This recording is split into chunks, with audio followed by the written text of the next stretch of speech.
Good morning, students. Today we are going to start our seminar, class macroeconomics.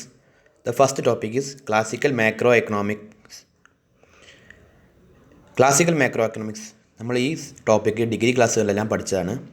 PG ക്ലാസ്സിലും first സെമസ്റ്ററിൽ പഠിച്ചതാണ്. ഇപ്പോൾ second സെമസ്റ്ററിലെ ആദ്യ രണ്ട് ചാപ്റ്ററുകളാണ് സെമിനാർ എടുക്കാനുള്ളത്. അതിൽ ആദ്യത്തെ ചാപ്റ്ററിലെ ആദ്യത്തെ ടോപ്പിക്കാണ് ക്ലാസിക്കൽ മാക്രോ എക്കണോമിക്സ് എന്നത്. ഇപ്പോൾ ഞാൻ ഈ ടോപ്പിക്ക് എടുക്കുന്നത് ചെറിയ ബ്രീഫായി പറയാം. Classical macroeconomics. അപ്പോൾ the term classical was used by Keynes, who by it referred to all economists who were concerned with macroeconomic questions before the publication of J.M. Keynes' General Theory of Employment, Interest and Money. അതായത് classical macro economics development ചെയ്തത് J.M. Keynes ആണ്, John Maynard Keynes ആണ്. അദ്ദേഹത്തിൻ്റെ പ്രസിദ്ധമായ പ്രസിദ്ധീകരണമായ the general theory of employment, interest and money in 1936. ഇതിലൂടെ അദ്ദേഹം macroeconomics aspect കൂടുതൽ വിപുലീകരിച്ചു. Modern economist believe that people like Adam Smith, David Ricardo, J.S. Mill belonged to the classical school of thought, while Alfred Marshall, A.C. Pigou etcetera were the neoclassical stalwarts. അതായത് modern എക്കണോമിസ്റ്റുകളായ Adam സ്മിത്തും David റിക്കാർഡോവും J.S. Mill തുടങ്ങിയ എക്കണോമിസ്റ്റുകളെല്ലാം classical school of തോട്ടിനെ പിന്തുടരുന്നവരും Alfred Marshall, A.C. Pigou തുടങ്ങിയ എക്കണോമിസ്റ്റുകളെല്ലാം നിയോ ക്ലാസിക്കൽ കൺസെപ്റ്റിനെയാണ് പിന്തുടരുന്നത്. The differences between these two economic thoughts were minor as far as macroeconomics was concerned. അതായത് രണ്ട് തോട്ട്സും, അതായത് ക്ലാസിക്കൽ മാക്രോ എക്കണോമിക് കൺസെപ്റ്റും നിയോ ക്ലാസിക്കൽ കൺസെപ്റ്റും തമ്മിലുള്ള ചെറിയ രീതിയിൽ ഡിഫറൻസേ ഉള്ളൂ. ഏകദേശം രണ്ടും ഒരേ കൺസെപ്റ്റുകളാണ്. Here we will follow the Keynesian tradition. Classical macro എക്കണോമിക്സിൽ നമ്മൾ ഫോളോ ചെയ്യുന്നത് കെയ്ൻസിൻ്റെ കൺസെപ്റ്റുകളെയാണ്. കെയ്ൻസ് ട്രഡീഷനാണ് നമ്മളിവിടെ ഫോളോ ചെയ്യുന്നത്. ഇനി നമുക്ക് നോക്കാം classical macro economics. In the classical doctrine, equilibrium level of income is determined by the availability of factors of production. This means that this theory puts emphasis on the supply side for the determination of the equilibrium level of income and thus neglects the demand side.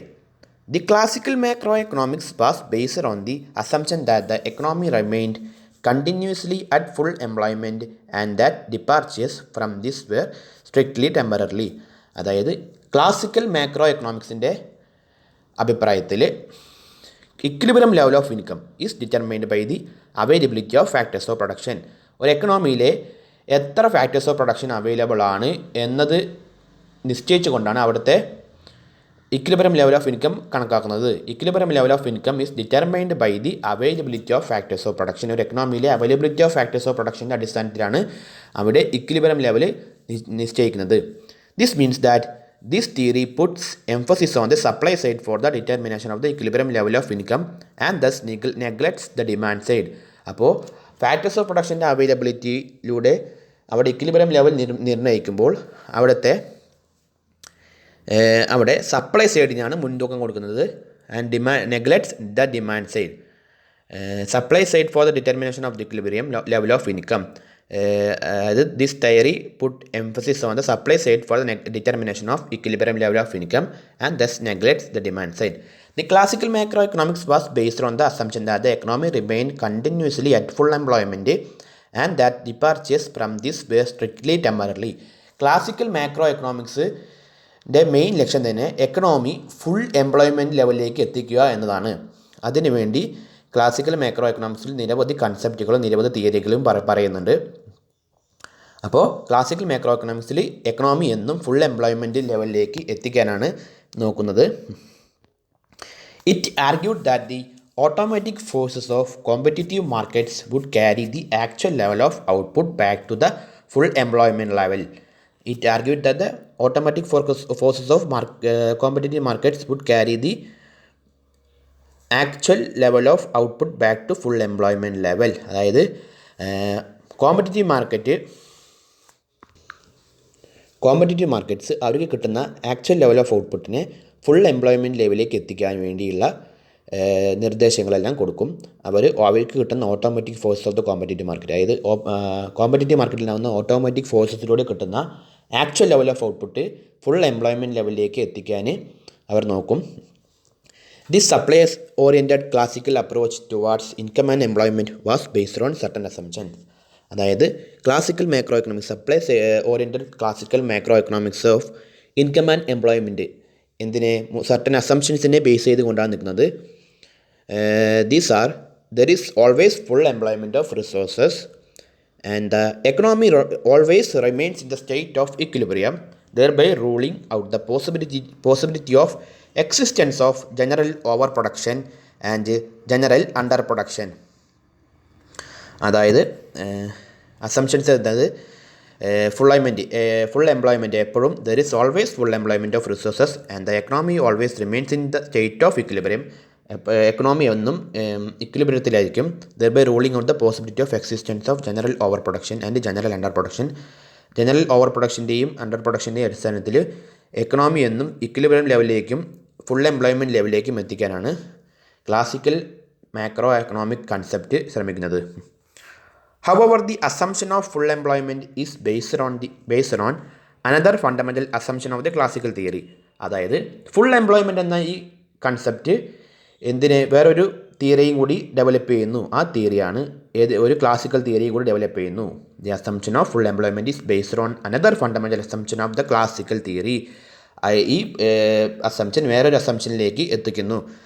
The assumption of say's law of market. ഈ അസംപ്ഷനെ പറയുന്ന പേരാണ് says law of market എന്നത്. അപ്പോൾ classical macro economic മോഡൽസിൽ നിരവധി എലമെൻസുകളുണ്ട്. അതിലൊന്നാണ് നമ്മൾ പറഞ്ഞത് ആദ്യം ഫുൾ എംപ്ലോയ്മെൻറ്റ് ലെവൽ. ആ ഫുൾ എംപ്ലോയ്മെൻറ്റ് ലെവൽ തന്നെ വേറൊരു അസംപ്ഷനിലേക്ക് എത്തിക്കുന്നു, സെയ്സ് ലോ ഓഫ് മാർക്കറ്റിലേക്ക് എത്തുന്നു. Keeping these assumptions in mind, classical held that a free enterprise capitalist economy always ensures full employment automatically through a mechanism known as wage price flexibility. ഇതിനു പുറമെ full എംപ്ലോയ്മെൻറ്റിലേക്ക് എത്തിക്കാൻ വേറെ ഒരു അസംപ്ഷനും കൂടി വരുന്നുണ്ട്. അതിൻ്റെ പേരാണ് വേജ് പ്രൈസ് ഫ്ലെക്സിബിലിറ്റി. ക്യാപിറ്റലിസ്റ്റ് എക്കണോമിയെല്ലാം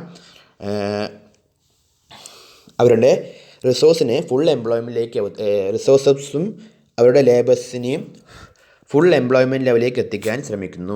ഇവിടെ ഒരു നിയമം കൊണ്ടുവരുന്നു. വേജ് പ്രൈസ് ഫ്ലെക്സിബിലിറ്റി എന്നൊരു കോൺസെപ്റ്റ് കൊണ്ടുവരുന്നതിലൂടെ അവിടെ എക്കണോമിയിൽ ഫുൾ എംപ്ലോയ്മെൻറ്റ് ലെവൽ അച്ചീവ് ചെയ്യുന്നു എന്നാണ് പറയുന്നത്.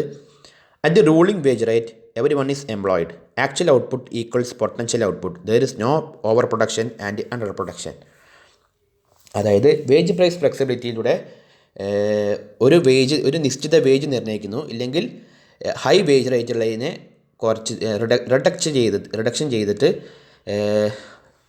ഒരു വേജ് റേറ്റ് ഉണ്ടാക്കുന്നു. ഒരു മിനിമം വേജ് റേറ്റ് ഉണ്ടാക്കിയിട്ട് അവിടെ ഒരു ഫുൾ എംപ്ലോയ്മെൻറ്റ് ലെവലിലേക്ക് എത്തിക്കാൻ വേജ് പ്രൈസ് ഫ്ലെക്സിബിലിറ്റിയിലൂടെ സാധ്യമാക്കുന്നു. ഇവിടുത്തെ ആക്ച്വൽ ഔട്ട്പുട്ടിന് പൊട്ടൻഷ്യൽ ഔട്ട്പുട്ടിന് ഈക്വൽ ആവുന്ന രീതിയിൽ അവിടെ നിർണ്ണയിക്കുന്നു. നമുക്കിനി സെയ്സ് ലോ ഓഫ് മാർക്കറ്റ്സ് എന്താ നോക്കാം. സെയ്സ് ലോ ഓഫ് മാർക്കറ്റൊക്കെ നമ്മൾ ഡിഗ്രി ക്ലാസ്സുകളിലെല്ലാം എക്സ്പ്ലെയിൻ ചെയ്ത് പഠിച്ചതാണ്. നമുക്കൊന്നും കൂടി നോക്കാം, ഒന്ന് ചെറിയ ബ്രീഫായി നോക്കാം. Say's law of markets. The classical theory of employment is based on Say's law of market. അതായത് classical theory of employment Say's law of മാർക്കറ്റിനെ ബേസ് ചെയ്തുകൊണ്ടാണ് നിൽക്കുന്നത് എന്നാണ്. This law goes after the name of a French economist J B Say എന്ന economist ഈ law develop ചെയ്തത്. The essence of the Say's law of is supply creates its own demand. നമ്മൾ Say's law of market എന്ന് കേൾക്കുമ്പോൾ തന്നെ നമ്മുടെ മനസ്സിൽ വരുന്നതാണ് supply creates its own demand. അതായത് സപ്ലൈ അവരുടെ ഡിമാൻഡിനെ ക്രിയേറ്റ് ചെയ്യുന്നു. People sell goods to get other goods. People ഒരു ഗുഡ്സ് സെല്ല് ചെയ്യുന്നതിലൂടെ അവർക്ക് വേറൊരു ഗുഡ് കിട്ടുന്നു എന്ന ഒരു കോൺസെപ്റ്റ്. ഇതിനെ തന്നെയാണ് നമ്മൾ ബാർട്ടർ സിസ്റ്റം എന്ന് നമ്മൾ പറയുന്നത്. And also money economy. ഈ മണി എക്കണോമിയും ബാർട്ടർ സിസ്റ്റത്തിനും തന്നെയാണ് വേറൊരു രീതിയിൽ ജെ ബി സെ ഇൻട്രൊഡ്യൂസ് ചെയ്തതാണ് say's law of market. Therefore the supply of one good involves demand for some other goods. അതായത് ഒരു ഡിമാൻഡിൽ വേറൊരു ഗുഡ്സ് ഡിമാൻഡ് ചെയ്യുമ്പോൾ അവിടെ ഒരു സപ്ലൈ ഉണ്ടാകുന്നു. The supply of one good involves demand for some other goods. ഒരു ഗുഡിലെ സപ്ലൈ മറ്റൊരു ഗുഡ്സിലെ ഡിമാൻഡിനെ അഫക്റ്റ് ചെയ്യുന്നു, അവിടെ ഇൻവോൾവ് ആവുന്നു എന്നാണ് പറയുന്നത്. Let's assume that there are N different commodities. നമുക്കൊന്ന് അസ്യൂം ചെയ്ത് നോക്കാം. എൻ ഡിഫറൻറ്റ് കമ്മോഡിറ്റീസ് ഉണ്ടെന്ന് വിചാരിക്കൂ. ഇപ്പോൾ എൻ ഡിഫറൻറ്റ് കമ്മോഡിറ്റീസ് ഉണ്ടെങ്കിൽ അവിടുത്തെ supplies whose supplies are S1, S2, etcetera, SN എന്നാണെങ്കിൽ likewise there are demand for such commodities. അവിടുത്തെ demand എന്ന് പറയുന്നത് D1, D2, എക്സെട്ര, DN എന്നാണെങ്കിൽ ഫോളോയിങ് സെയിൽസ് ലോ, നമ്മൾ സെയിൽസ് ലോയുടെ അഭിപ്രായത്തിൽ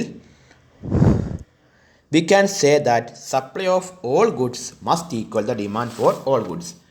ഇപ്പോൾ ഇവിടുത്തെ സപ്ലൈ SN, S2, എക്സെട്ര, SNഉം demand side D1, D2, etcetera, DN എന്നതും ആണെങ്കിൽ ഇവിടെ സെയിൽസ് ലോ പിന്തുടർന്ന് പോവുകയാണെങ്കിൽ we can say that supply of all goods must equal the demand for all goods. That is S1, X2, etcetera, SN equal to D1, D2, etcetera, DN. അപ്പോൾ നമ്മൾ ഈ S1, S2, etcetera, SNനെ sigma I equal to N to the I equal to N to N SI equal to sigma N to I equal to 1 DI എന്ന് പറയും. ഇതൊരു നൊട്ടേഷനാണ് കേട്ടോ. Sigma എന്നത് ടോട്ടലിനെ സൂചിപ്പിക്കുന്ന ഒരു നൊട്ടേഷനാണ്. അപ്പോൾ total supply equal to total demand. If there are excess supply of any commodity, ഇപ്പോൾ ഇവിടെ ഒരു എക്സസ് സപ്ലൈ, ഒരു കമ്മോഡിറ്റിയിൽ എക്സസ് സപ്ലൈ ഉണ്ടാവുകയാണെങ്കിൽ there must be excess demand for another commodity. ഒരു കമ്മോഡിറ്റിയിൽ എക്സസ് സപ്ലൈ ഉണ്ടാകുമ്പോൾ അവിടെ തന്നെ വേറൊരു കമ്മോഡിറ്റിയിൽ എക്സസ് ഡിമാൻഡ് ഉണ്ടാകുന്നു എന്നാണ് പറയുന്നത്. സെയിൽസ് ലോയുടെ അഭിപ്രായത്തിൽ ഒരു കമ്മോഡിറ്റിയിൽ എക്സസ് സപ്ലൈ ഉണ്ടാവുകയാണെങ്കിൽ അവിടെ തന്നെ വേറൊരു കമ്മോഡിറ്റിയിൽ അതിൽ എക്സസ് ഡിമാൻഡ് ഉണ്ടാകുന്നു. Equation says that excess supplies are matched by excess demand. അപ്പോൾ ഇക്വേഷൻ്റെ അഭിപ്രായത്തിൽ ഇവിടെ മേൽ പറഞ്ഞ സെയിൽസ് ലോ ഓഫ് മാർക്കറ്റ്സിൻ്റെ ഇക്വേഷൻ്റെ അടിസ്ഥാനത്തിൽ എക്സസ് സപ്ലൈ എന്തിന് ഈക്വൽ ആവുന്നു? എക്സസ് ഡിമാൻഡിന് ഈക്വൽ ആവുന്നു. Total volume of output does not differ from the level of demand. അതായത് ഇവിടുത്തെ ഡിമാൻഡ് ടോട്ടൽ വോളിയം ഓഫ് ഔട്ട്പുട്ടിനെ ഡിഫർ ചെയ്തുകൊണ്ടാണ് നിൽക്കുന്നത് എന്നാണ് പറയുന്നത്. The act of supplying commodities is simply an act of demanding commodity. JBCയുടെ അഭിപ്രായത്തിൽ act of supplying commodity supply ചെയ്യുന്നത് is simply an act of demanding commodities. Commodity demand ചെയ്യുന്നതും ഇതിന് ഈക്വലാണ് എന്നാണ് പറയുന്നത്. The act of supplying commodities is simply an act of demanding commodities. JBC argued that the supply of all goods are identically equal to the demand for all goods. ഇതാണ് sales law of market. ഇതിലൂടെ നമുക്ക് full employment ലെവലിലേക്ക് എത്തിക്കാം. എക്കണോമിയിലെ എങ്ങനെ full എംപ്ലോയ്മെൻറ്റിലേക്ക് എത്തിക്കാമെന്ന് നമ്മൾ മനസ്സിലാക്കി. എന്താണ് demand for all ഗുഡ്സും സപ്ലൈ ഫോർ ഓൾ ഗുഡ്സും ഈക്വൽ ആവുന്നവരെ അവിടെ ഒരു ഇക്വിലിബ്രിയം ലെവൽ എത്തുന്നു. ഇതോടെ economy full employment level achieve ചെയ്യുന്നു. ഇനി അടുത്ത ഇതാണ് വേജ് പ്രൈസ് ഫ്ലെക്സിബിലിറ്റി. ക്ലാസിക്കൽ മോഡലിൻ്റെ മൂന്നാമത്തെ അസംപ്ഷനാണ് wage price flexibility. The attainment of full employment in the classical theory is based on the assumption that there is wage price flexibility.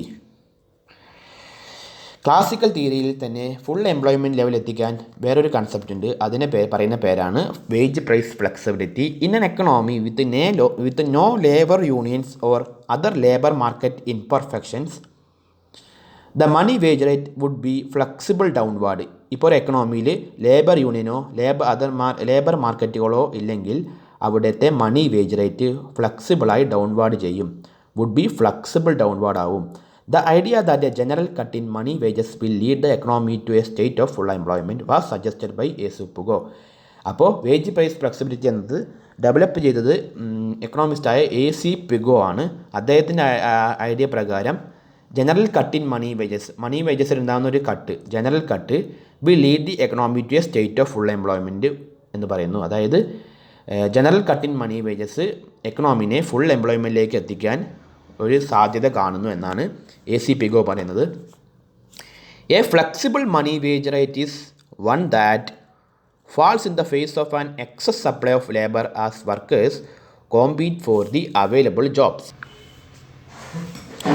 അതായത് ഇവിടെ ഒരു ഫ്ലെക്സിബിൾ മണി വേജ് റേറ്റ് കുറയാനുള്ള കാരണം is one that falls in the face of an excess supply of labours as workers compete for the available jobs. അതായത് available ജോബ്സിന് വേണ്ടി workers compete ചെയ്യുന്നതോടെ അവിടെ ആ വർക്കിന് വേണ്ടി എക്സസ് സപ്ലൈ ഓഫ് ലേബർ കൂടുന്നു. അപ്പോൾ കോമ്പറ്റീഷനിലൂടെ സപ്ലൈ ഓഫ് ലേബർ കൂടുന്നു.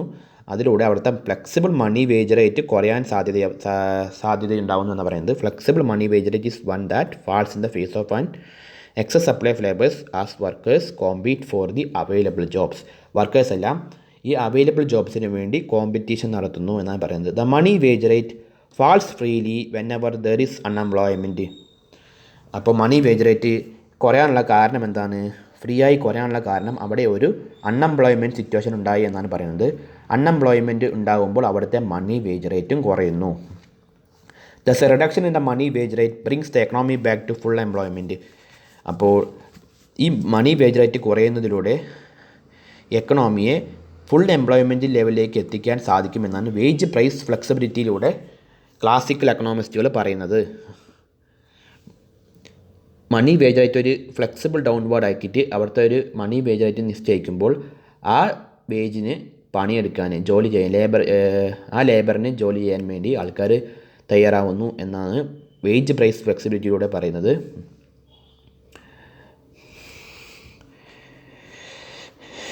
ഇനി ക്ലാസിക്കൽ എക്കണോമിക്സിൽ തന്നെ ക്ലാസിക്കൽ സിസ്റ്റം എന്നതിനെ കുറിച്ചൊന്ന് നമുക്ക് നോക്കാം. Classical system. The classical theory is A theory of full employment. Classical theory എന്നത് ക്ലാസിക്കൽ മാക്രോ എക്കണോമിക്സ് കൺസെപ്റ്റ് മൊത്തമായി നമ്മൾ എന്ത് പറയും? ഫുൾ എംപ്ലോയ്മെൻറ്റ് കൺസെപ്റ്റ് എന്ന് തന്നെ പറയാം. ഇതിന് മെയിനായി ഉന്നം വയ്ക്കുന്നത് തന്നെ ഫുൾ എംപ്ലോയ്മെൻറ്റ് അച്ചീവ് ചെയ്യാൻ വേണ്ടിയിട്ടാണ്. It simply outlines a model which will ensure the maintenance at full employment level. According to the classical economist, the economy consists of three markets: labor market, money market, and goods market. The classical economists assumed that the operation of the forces of supply and demand in each of these markets would finally result in full employment. അപ്പോൾ classical എക്കണോമിസ്റ്റുകളുടെ അഭിപ്രായത്തിൽ economy 3 മാർക്കറ്റ്സിന് consist ചെയ്യുന്നുണ്ട്. ഏതൊക്കെയാണ്? Labour market, money market, goods market എന്ന മാർക്കറ്റുകളാണ് classical economics consist ചെയ്യുന്നത്.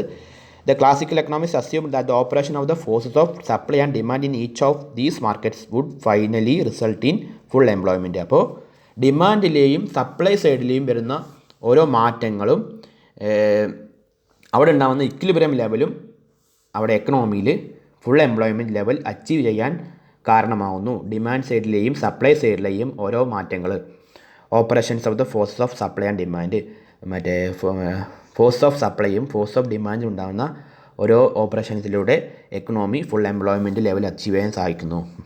നമുക്കിനി ഓരോ മാർക്കറ്റ് നോക്കാം. Labour market. The equilibrium level of aggregate output and employment in the labour market according to the classical economist is determined by the aggregate production function and the demand and supply schedules of labour. അപ്പോൾ labour മാർക്കറ്റിൽ എങ്ങനെയാണ് equilibrium level? അവിടെ full employment കാണണമെങ്കിൽ equilibrium level കാണണം ആദ്യം. അപ്പോൾ full employment, the equilibrium level of aggregate output and employment labour market. Aggregate ഔട്ട്പുട്ടിൻ്റെയും എംപ്ലോയ്മെൻറ്റിൻ്റെയും ഇക്വിലിബ്രിയം കാണണമെങ്കിൽ അവിടെ ആദ്യം നമ്മൾ ഡിറ്റർമിനേഷൻ ചെയ്യുന്നത് അഗ്രിഗേറ്റ് പ്രൊഡക്ഷൻ ഫംഗ്ഷനാണ്. Is determined by the aggregate production function.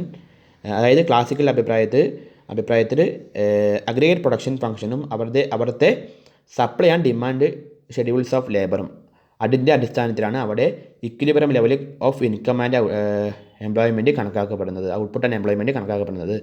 The aggregate production function depicts the relationship between aggregate inputs and aggregate outputs.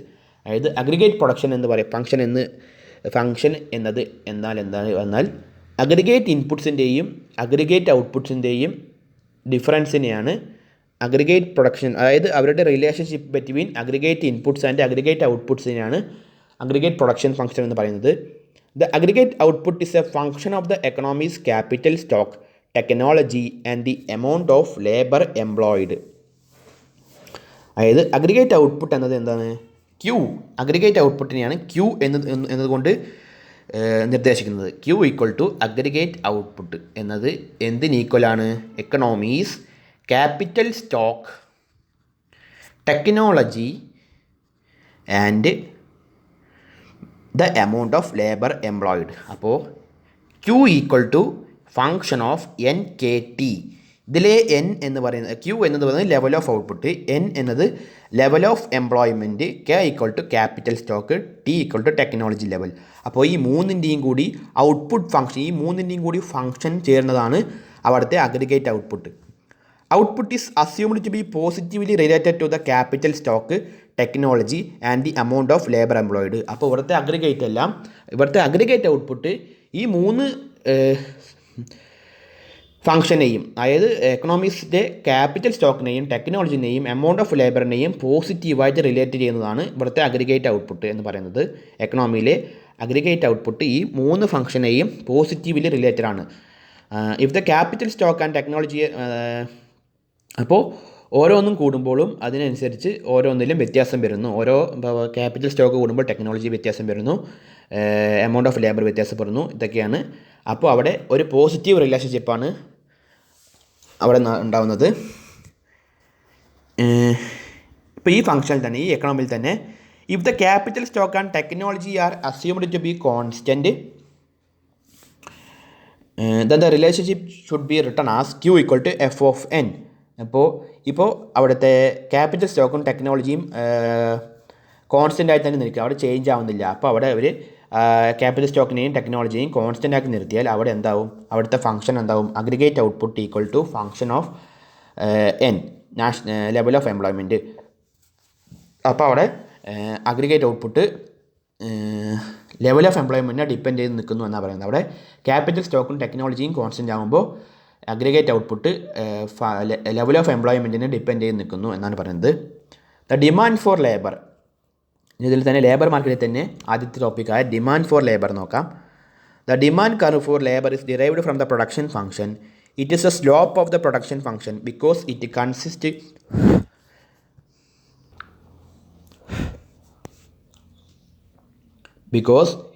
Consist of the marginal product of labour. അപ്പോൾ demand curve for labour is derived from the production function. അപ്പോൾ ലേബറിൻ്റെ demand curve derive ചെയ്യുന്നത് ഏതിലൂടെയാണ്, ആ എക്കണോമിയുടെ production ഫംഗ്ഷനിലൂടെയാണ്. അപ്പോൾ demand for labour എന്ന് പറയുന്നത് production ഫംഗ്ഷൻ്റെ സ്ലോപ്പിനെയാണ് പറയുന്നത്. Because it consist of the marginal product of labour. Marginal product of ലേബറിനെയാണ് ഇവിടെ ഡിമാൻഡ് ഫോർ ലേബറായി കണക്കാക്കപ്പെടുന്നത്. Under perfect competition firms hire labourers until the money wage rate is equal to the general price level multiplied by the marginal physical product of labour. Perfect competition ഫേംസിലെല്ലാം ലേബറേഴ്സിനെ hire ചെയ്യുന്നു until the money wage rate is equal to the general price level. Money wage rate general price ലെവലിന് equal ആകുമ്പോൾ perfect competition firms എല്ലാം ലേബറേഴ്സിൻ്റെ എണ്ണം കൂട്ടിയിട്ട് അതിനെ level multiplied by the marginal physical product of labour. അവിടുത്തെ money wage rate കൂട്ടുന്നു, ലേബറേഴ്സിൻ്റെ എണ്ണവും കൂട്ടുന്നു. That is W equal to P into MPPL, where W represents the cost of hiring and additional worker. അപ്പോൾ പെർഫെക്റ്റ് കോമ്പറ്റീഷനിൽ demand for labour കൂടുമ്പോൾ അവിടെ അവർ ലേബറേഴ്സിൻ്റെ എണ്ണം കൂട്ടുന്നു. അതിലൂടെ ഓരോ ലേബറേഴ്സിന് വരുന്ന ചിലവ്, hiring and additional worker, money wage rate, cost of hiring and additional വർക്കറാണ് W എന്ന് പറയുന്നത്. ആൻഡ് P ഇൻറ്റു MPPL എന്ന് പറയുന്നത് represents the revenue associated with the employment of an additional worker. അപ്പോൾ അഡീഷണൽ വർക്കറിലൂടെ കിട്ടുന്ന റവന്യൂ, അവരുടെ ജോലിയിലൂടെ കിട്ടുന്ന റവന്യൂ, അതാണ് P into MPPL, marginal physical product of labour. അവരുടെ ഓരോ ലേബറേഴ്സിൻ്റെയും എംപ്ലോയ്മെൻറ്റിലൂടെ കിട്ടുന്ന, അവരുടെ തൊഴിലിലൂടെ കിട്ടുന്ന റവന്യൂ, അവരുടെ ഫിസിക്കൽ ശാരീരിക ക്ഷമത അളക്കുന്നതിനും വേണ്ടിയുള്ള നോക്കുന്നു. ആൻഡ് അഡീഷണൽ വർക്കർ MPPL, അതായത് MPPL represents the revenue associated with the employment of an additional worker. Marginal revenue product, marginal revenue MRPയെ അടിസ്ഥാനപ്പെടുത്തിക്കൊണ്ട് നിർണ്ണയിക്കുന്നതാണ് ഇവിടുത്തെ മാർജിനൽ റവന്യൂ പ്രോഡക്റ്റ് എന്ന് പറയുന്നത്. അപ്പോൾ ഇവിടെ മാർജിനൽ ഫിസിക്കൽ പ്രോഡക്റ്റ് ഓഫ് ലേബറിനെ ജനറൽ പ്രൈസ് ലെവൽ കൊണ്ട് മൾട്ടിപ്ലൈ ചെയ്ത് കിട്ടുന്ന ഒരു എമൗണ്ടിനാണ് ഇവിടെ റിയൽ വേജ് റേറ്റ് നിർണ്ണയിക്കുന്നത്, മണി വേജ് റേറ്റ് നിർണ്ണയിക്കുന്നത് കേട്ടോ. We can state the same idea in terms of real wages by dividing both sides of the equation by the general price level. അപ്പോൾ നമുക്ക് ഈ ഐഡിയ തന്നെ റിയൽ വേജ് റേറ്റ്, ഇത് മണി wage റേറ്റിൻ്റെ കൺസെപ്റ്റിലാണ് നമ്മളിപ്പോൾ പറഞ്ഞത്. നമുക്കിനി ഇതിനെ റിയൽ വേജ് റേറ്റിലേക്ക് മാറ്റുമ്പോൾ ഇവിടെ ഇക്വേഷൻ കിട്ടിയല്ലോ, W=P×MP/L എന്ന ഇക്വേഷൻ കിട്ടി. ഇതിനെ റിയൽ വേജ് റേറ്റിലേക്ക് കൺവേർട്ട് ചെയ്യുമ്പോൾ ഇതിലെ എല്ലാ ഇക്വേഷനെയും, അതായത് W=P×MP/L ത്രൂ ഔട്ട് P വെച്ച്, ജനറൽ പ്രൈസ് ലെവലായ P വെച്ച് ഡിവൈഡ് ചെയ്യുക. അപ്പോൾ എന്ത് കിട്ടും? W/P=P×MP/L/P. അപ്പോൾ that is equal to MP/PL എന്ന് കിട്ടും. ഇവിടെ W/P എന്നത് എന്താണ്? റിയൽ വേജ് റേറ്റ് ആണ്. And MP/PL is the marginal physical product of labour. Since the demand for labour is determined by the MP/PL and the real wage rate W/P. അപ്പോൾ ഇവിടുത്തെ demand for labour എന്ന് determine ചെയ്യുന്നത്, അതായത് demand for labour എന്താ, demand for labour കണക്കാക്കുന്നത് marginal physical product of ലേബറിൻ്റെ അടിസ്ഥാനപ്പെടുത്തിയാണ് ഇവിടെ ഡിമാൻഡ് ഫോർ ലേബർ കണക്കാക്കുന്നത്. ആൻഡ് ഇവിടുത്തെ റിയൽ വേജ് റേറ്റ് എന്താണ്? W/P ആണ് ഇവിടുത്തെ റിയൽ വേജ് റേറ്റ് എന്ന് പറയുന്നത്. The demand for labour function is also A function of real wages. അപ്പോൾ ഇവിടുത്തെ ഡിമാൻഡ് ഫോർ ലേബർ ഫംഗ്ഷൻ എന്നത് എന്തിന് ഈക്വലാണ്? റിയൽ വേജ് റേറ്റ് ഫംഗ്ഷന് ഈക്വലാണ് എന്നാണ് പറയുന്നത്. അപ്പോൾ ഡിമാൻഡ് ഫോർ ലേബർ ഫംഗ്ഷൻ എങ്ങനെ കണക്കാക്കുന്നു? മാർജിനൽ ഫിസിക്കൽ പ്രോഡക്റ്റ് ഓഫ് ലേബറിൻ്റെ അടിസ്ഥാനത്തിലാണ് ഇവിടുത്തെ ഡിമാൻഡ് ഫോർ ലേബർ കണക്കാക്കുന്നത്. DN equal to function of W/P. Demand for labour function. DN is the amount of labour demand. എത്ര ലേബർ ഡിമാൻഡ് ചെയ്തു എന്നതാണ് DN എന്ന് റെപ്രസെൻറ്റ് ചെയ്യുന്നത്. W/P എന്നത് എന്താണ്? Real wage rate function of. അപ്പോൾ എത്ര ഡിമാൻഡ് ലേബർ ചെയ്തു എന്നത് റിയൽ വേജ് റേറ്റിൻ്റെ ഫംഗ്ഷൻ ഈക്വൽ ആണ് എന്നാണ് പറയുന്നത്. The demand function of labour varies inversely with the real wage rate. In other words, more and more employment is offered only as the wage rate is lowered. അപ്പോൾ demand for labour ഫംഗ്ഷനിൽ real wage rate demand for labour inversely ആയിട്ട് related ആവുന്നു. Varies inversely with the real wage rate. In other words, more and more employment is offered only as the wage rate is lowered. അതായത് employment offer ചെയ്യുന്നതാണ്, wage rate കുറയുന്നതിലൂടെ അവിടെ more and more employment offer ആവുന്നു. അതിലൂടെ wage rate കുറയ്ക്കാനായിട്ട് firms നോക്കുന്നു. This is so because that marginal product of labour decreases as output increases with the increase in employment. ഇത് എന്തുകൊണ്ടാണ്? This is so because the marginal product of labour decreases as output increases. അതായത് output ഇൻക്രീസിലൂടെ അവിടുത്തെ marginal product of labour decrease ആവുന്നു with the increase in employment. അതായത് employment increase ആവുന്നതിലൂടെ അവിടെ output increase ആവുന്നു, അതിലൂടെ അവിടുത്തെ marginal product of labour decrease ആവുന്നു എന്നാണ് പറയുന്നത്. The supply of labour. As in the case of demand for labour function, the real wage rate plays a key role in the supply of labour function. Demand for labour ഫംഗ്ഷനിൽ demand for labour ഫംഗ്ഷന് real wage rate എത്രത്തോളം പ്രാധാന്യമുണ്ടോ അതുപോലെ തന്നെ supply of ലേബറിലും പ്രാധാന്യമുണ്ടെന്നാണ് പറയുന്നത്. In fact, the amount of labour supplied is assumed to be a function of the real wage by the classical economist. ഇപ്പോൾ ക്ലാസിക്കൽ എക്കണോമിസ്റ്റ് അഭിപ്രായത്തിൽ the amount of labour supplied is assumed to be a function of the real wage rate. അതായത് എത്ര amount of labour supply ചെയ്തു അത് എന്തിന് ഈക്വലാണ്? Real wage റേറ്റിന് ഈക്വലാണ് എന്നാണ് classical എക്കണോമിക്സിൻ്റെ അഭിപ്രായത്തിൽ പറയുന്നത്. The supply of labour function can be written as Sn equal to F of W/P, where Sn is the amount of labor supplied and W/P is the real wage rate. അപ്പോൾ the amount labor supplied is assumed to be positively related to the real wage rate. അപ്പോൾ demand for labour real wage റേറ്റിന് നെഗറ്റീവായിട്ടാണ്, varies inversely with real wage rate. നേരെ മറിച്ച് supply of ലേബറിൽ is positively related to the real wage rate. That is at higher real wages more labour will be supplied. അപ്പോൾ real wage rate high ആകുമ്പോൾ more labour supply ചെയ്യുന്നു. Demand for ലേബറിൽ നേരെ തിരിച്ചാണ്. Real wage rate demand for ലേബറിന് inverse ആയിട്ടാണ് related ആയിരിക്കുന്നത് എന്നാണ് പറയുന്നത്. ഇനി നമുക്ക് ഇക്വിലിബ്രിയം നോക്കാം. ഇവിടുത്തെ ഇക്വിലിബ്രിയം, ലേബർ മാർക്കറ്റിലെ ഇക്വിലിബ്രിയം എന്താണെന്ന് നോക്കാം. ഇപ്പോൾ ലേബർ മാർക്കറ്റിൽ demand for labour real wage റേറ്റിന് ഇൻവേഴ്സ് ആയിട്ടും supply of labour real wage റേറ്റിന് പോസിറ്റീവ്ലി ആയിട്ടുമാണ് റിലേറ്റഡ് ആയിരിക്കുന്നത്. Equilibrium for the labour market to be in equilibrium the amount of labour demanded must equal the amount of labour supply. Thus the equilibrium in the labor market occurs at the intersection of demand and supply curves. അപ്പോൾ ഇവിടെ എന്താണ് equilibrium level achieve ചെയ്യുന്നെങ്കിൽ amount of labour demanded must equal the amount of labour supplied.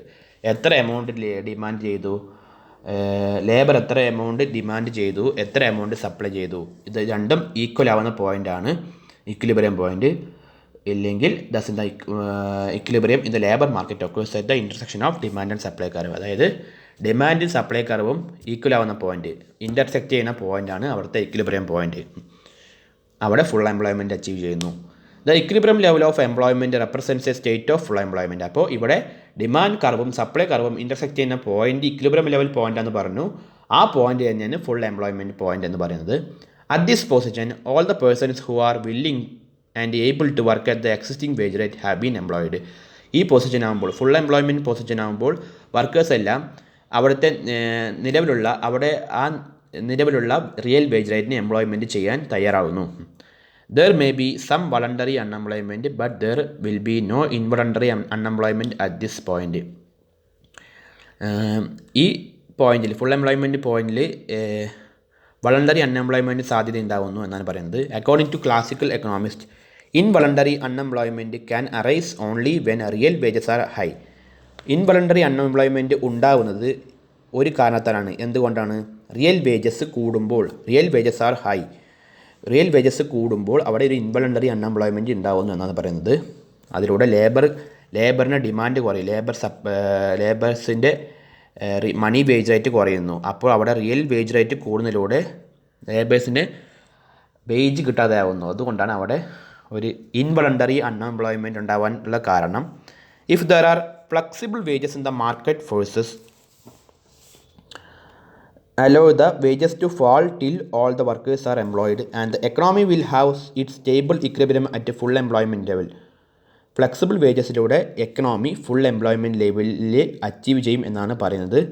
Workers, അതായത് flexible വേജസിലൂടെ workers work ചെയ്യാൻ താല്പര്യപ്പെടുന്നു. അതിലൂടെ economy full employment ലെവലിലേക്ക് എത്തിക്കാൻ ക്ലാസിക്കൽ എക്കണോമിസ്റ്റ് നോക്കുന്നു. ക്ലാസിക്കൽ എക്കണോമിസ്റ്റ് അഭിപ്രായത്തിൽ ഒരു ഫ്ലെക്സിബിൾ മണി വേജ് റേറ്റിൽ എക്കണോമിയെ ഫുൾ എംപ്ലോയ്മെൻറ്റ് ലെവലിലേക്ക് എത്തിക്കാമെന്നാണ് പറയുന്നത്. നമ്മൾ ലേബർ മാർക്കറ്റ് നോക്കി. ഇനി അടുത്തത് മണി മാർക്കറ്റ്. മണി മാർക്കറ്റിൽ നമ്മൾ it is also termed as quantity theory of money എന്ന് പറയും. According to the quantity theory of money or money market, the price level is a function of money supply. അതായത് money മാർക്കറ്റിൽ പറയുന്നത് price level എന്നത് എന്തിന് ഈക്വലാണ്? മണി സപ്ലൈക്ക് ഈക്വലാണ് എന്നാണ് money market or quantity theory of മണിയിൽ പറയുന്നത്. Changes in the price level are directly proportional to changes in the quantity of money.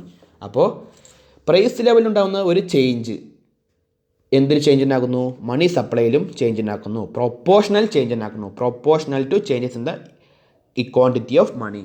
Price ലെവലുണ്ടാകുന്ന ഒരു changes proportional changes to money supply.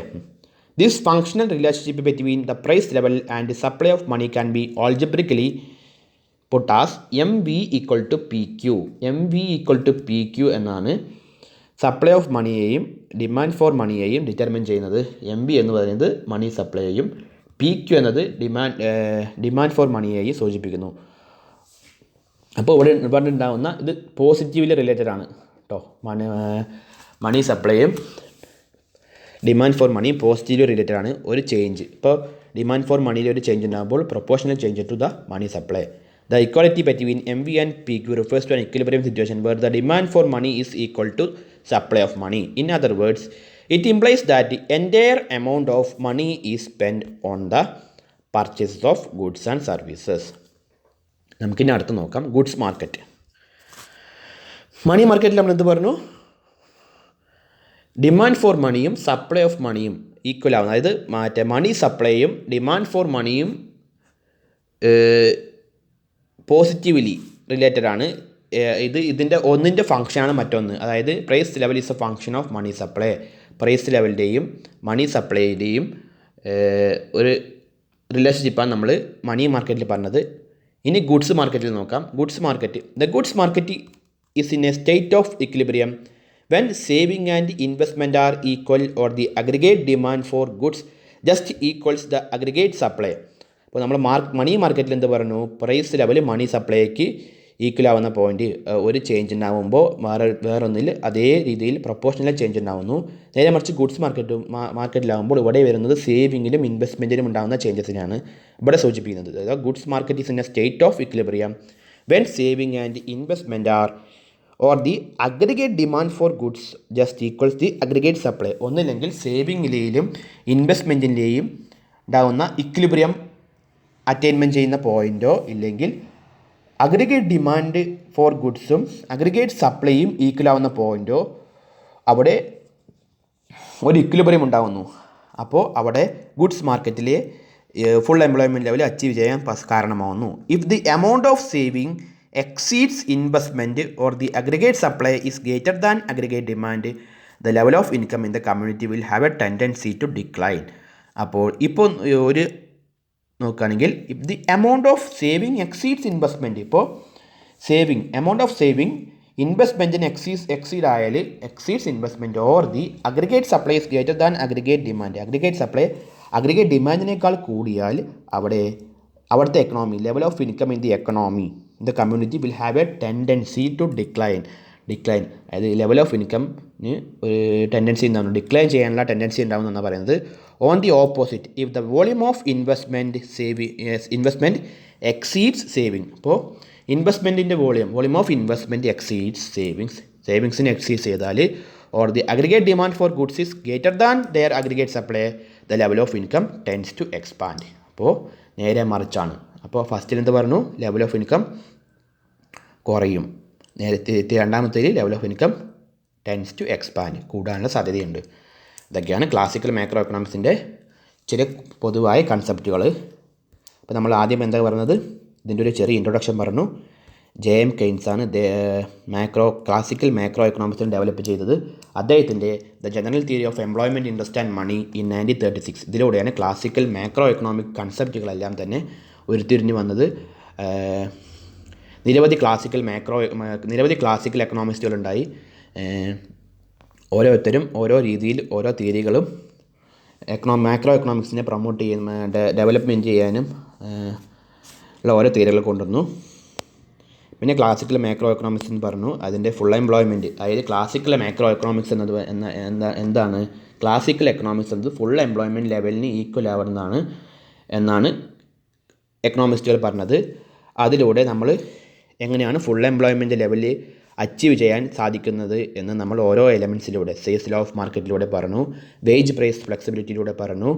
പിന്നെ ക്ലാസിക്കൽ സിസ്റ്റത്തിൽ തന്നെ നമ്മൾ labour market, money market, goods market, ഇതിലൂടെയെല്ലാം നമ്മൾ എങ്ങനെയാണ് എക്കണോമി ഫുൾ എംപ്ലോയ്മെൻറ്റ് ലെവലിലേക്ക് എത്തുക എന്ന് നമ്മൾ പറഞ്ഞു. ഇതൊക്കെയാണ് പറയാനുള്ളത്. Okay, thank you.